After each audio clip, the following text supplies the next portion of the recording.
नमस्कार, मी आर्या आंबेकर. मी आत्ता इथे सुबोधदादाच्या घरी श्री खंडोबाचं मंदिर जे आहे इकडे इतकं जुनं आणि इतकं पवित्र मंदिर, इतकं छान देवस्थान, इथे मी सेवा करायला आली आहे आज. आणि संगीत मानापमान या चित्रपटाच्या निमित्ताने आज मला इकडे सेवा करायची संधी मिळते आहे. हे आमचं इन अ वे प्रमोशन असं म्हणता येणार नाही, कारण देवाच्या समोर ही एक आम्ही जी काही कलाकृती केलेली आहे ते अर्पण करण्याचा एक सोहळा असं आपण ह्याला म्हणूयात. असं आम्ही आज सुरुवात करतो आहे या चित्रपटाची.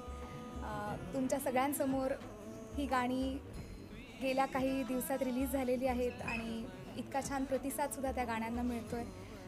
सो त्याच्याही बद्दल आनंद आहे. आज इकडे सेवा करायला मिळते इतक्या पवित्र वातावरणात, याचाही खूप खूप आनंद आहे.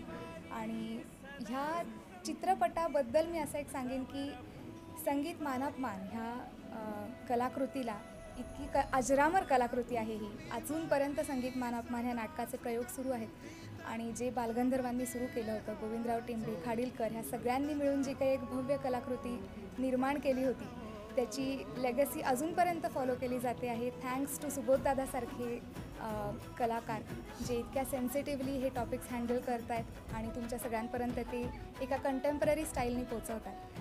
सो मला खूप छान वाटतं आहे की संगीत मानापमान ह्या एका अतिशय ग्रँड कलाकृतीचा मी एक भाग आहे छोटा. आणि त्याहून छान एक आनंदाची गोष्ट ही आहे की त्यानिमित्ताने मला शंकर एहसान लॉय ह्या खूप सुपरहिट कंपोजर ट्रायोकडे गायला मिळालं आहे, जे प्रत्येक गायकाची त्यांच्याकडे गाण्याची एक इच्छा असते आणि ह्या चित्रपटाच्या निमित्ताने माझी ती इच्छा पूर्ण झाली. So I am so grateful. सुबोधदादाबरोबरचं हे माझं थर्ड असोसिएशन आहे. बालगंधर्वमध्ये मी छोट्या बालगंधर्वांसाठी एक बंदिश गायले होते. तुला पाहते रे ह्या सुबोधदादाच्या सुपरहिट सिरियलसाठी मी टायटल सॉन्ग गायले होते. आणि आता संगीत मानपमानमध्ये 4 गाणी गायलेली आहे जी तुमच्या सगळ्यांच्या भेटीला आली आहेत. आणि चित्रपटसुद्धा लवकरच तुमच्या सगळ्यांच्या भेटीला येणार आहे. आय होप तुम्हाला तो खूप खूप आवडेल.